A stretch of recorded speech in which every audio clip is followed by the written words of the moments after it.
bienvenue dans votre émission Terre à Terre. Aujourd'hui, nous débattons ensemble sur la question du manque d'énergie. Triste constat en ce 18 janvier 2030. Nous n'avons plus que très peu d'énergie. Comment continuer à vivre avec le peu qu'il nous reste ? Nous sommes là pour en débattre et plus particulièrement pour parler d'une solution trouvée par quelques municipalités. Faut-il fermer les écoles pour économiser de l'énergie ? Bonne ou mauvaise idée ? Nous sommes là pour en débattre avec nos invités. Monsieur Gaillard, le responsable d'une grande compagnie d'électricité. Bonjour. Le président de la République, Monsieur Monroe. Bonjour. La responsable d'une grande compagnie d'électricité, ESPC. Madame Varbon. Bonjour. Une économiste du journal Le Monde à l'envers, Madame Manakli. Bonjour. La présidente des instituts de sondage, Madame Pilot. Bonjour. Français, Françaises, mes chers compatriotes, il n'y a plus assez d'énergie et les ressources sont épuisées, pour nous et nos enfants. Il faut prendre une décision. Dans mon bureau, mon ordinateur ne fonctionne plus. Je ne peux plus chercher de solution. C'est parce que les gens ont trop laissé les lumières allumées, les télévisions en veille, les robinets ouverts, et du coup, il n'y a plus d'énergie pour tout le monde en même temps.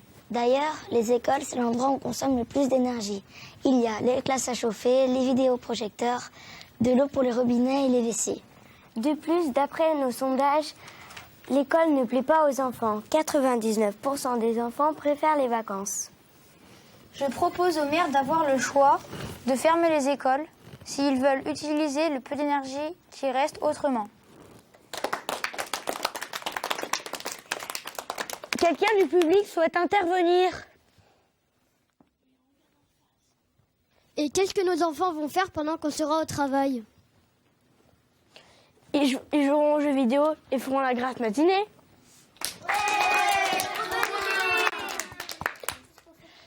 Nos chroniques du jour portent sur les voitures électriques. Solution durable ou illusion temporaire ?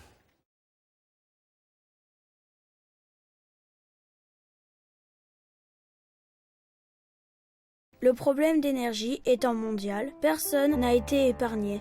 Certains vont la prendre à leurs dépens, comme ici à Mérier. Sortez vos ardoises. Aujourd'hui, nous allons comparer les fractions. Dans quelle matière va-t-on travailler ? Élise ? Qu'allons-nous apprendre ? Bastien ? Comparer des fractions. Oui. Quelle est la fraction représentée par la partie colorée ? Celle-ci. Alix ? 4/9. Oui. Celle-ci ? Margot ? Et celle-ci ? Lina ? Sur votre ardoise, écrivez-moi sous la forme d'une fraction 9/3.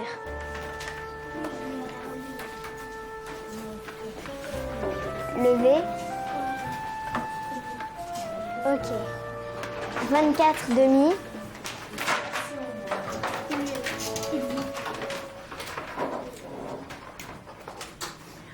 Pourquoi tout est éteint ?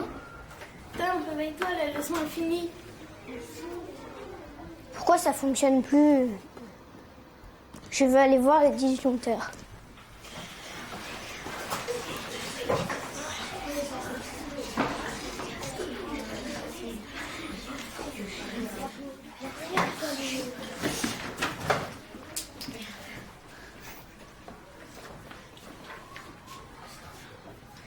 Bon, on va aller demander de l'aide à la mairie.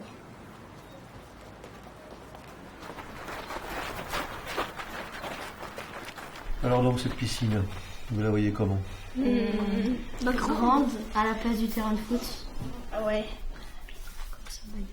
La profondeur aussi. Hein. Ouais, vous la voulez très profonde ? Ah ouais. Bah non, parce qu'il y a des petits.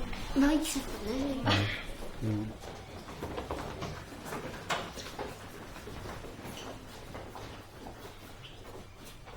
Bonjour monsieur le maire Eugène. Bonjour messieurs, mesdames les conseillers. L'école n'a plus d'électricité. Que se passe-t-il ? On était en train de travailler sur une leçon très intéressante sur les fractions, mais tout s'est éteint. Oh, quel dommage. Justement, on vient de décider quelque chose. Il n'y a plus d'énergie et on veut l'énergie qui reste pour nos maisons. Oui, les robinets des WC sont toujours ouverts. Il faut allumer les classes et les chauffer. Les VPI et les ordinateurs consomment beaucoup d'électricité. Et de toute façon, les enfants préfèrent jouer aux jeux vidéo qu'aller à l'école. Ah oui, moi je préfère. Moi, je veux être footballeur et les fractions, ça va pas m'aider à marquer des buts. Je rêverais que l'école s'arrête pour faire la graisse matinée tous les matins.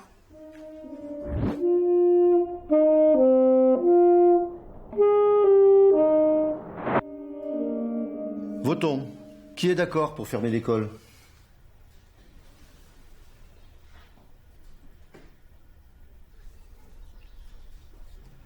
Moi, je crois qu'on est en train de faire une grosse bêtise.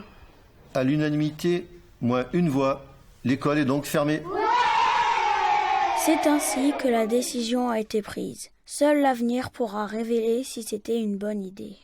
Français, Françaises, mes chers compatriotes, je suis très fière que certaines mairies aient pris la décision de fermer les écoles pour sauvegarder un peu d'énergie.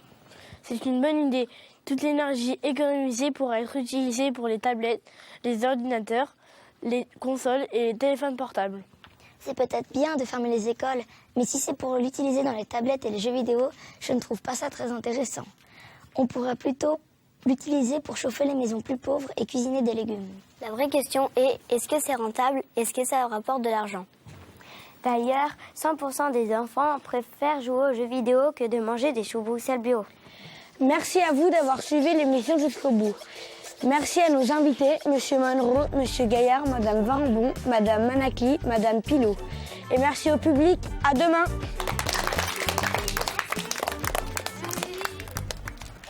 De la joie à la réalité, il n'y a qu'un pas. Après cette décision, tout devient compliqué, car l'énergie est épuisée.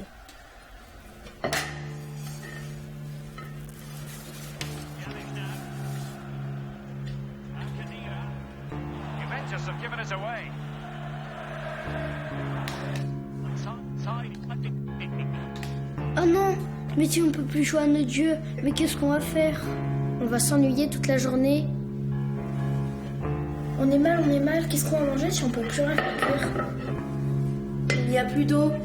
Burk, ça va sentir mauvais si on ne peut plus faire la vaisselle ni se laver. Quoi? Plus de chauffage?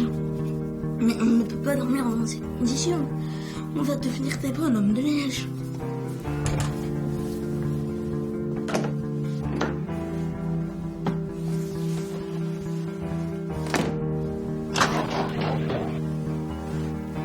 Mais comment je vais aller à mon cours de saxophone s'il n'y a plus de batterie?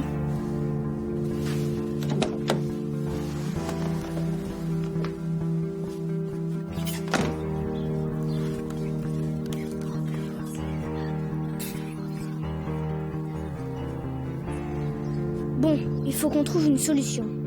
L'heure est grave. Allons chercher les copains et trouver une solution dans les livres de la médiathèque. Nolan y est peut-être déjà.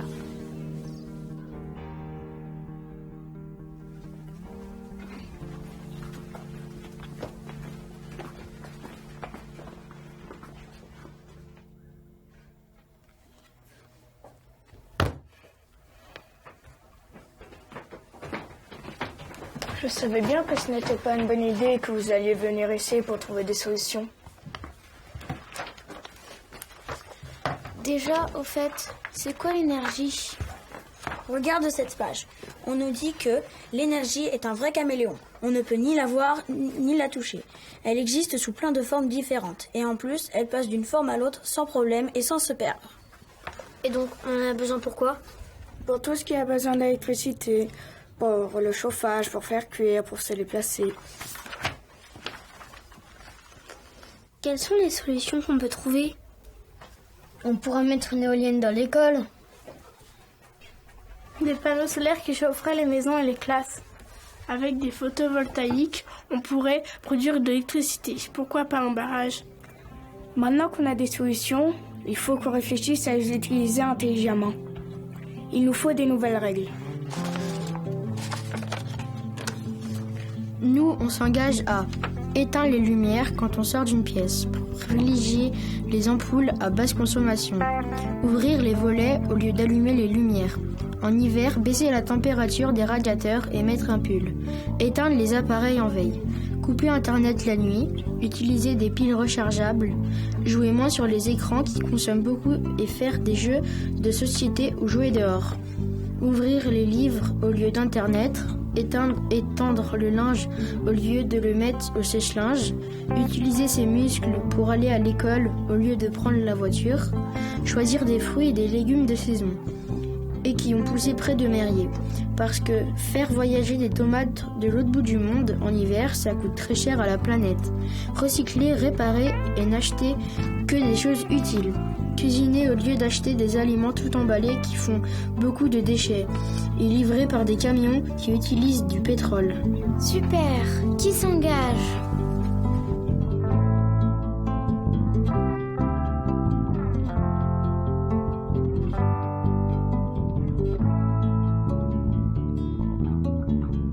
Et c'est ainsi que la vie a repris son cours.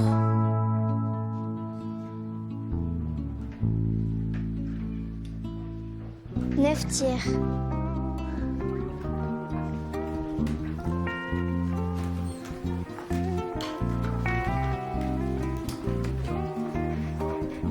Levé. Ok. 24 demi. Alors, qui s'engage?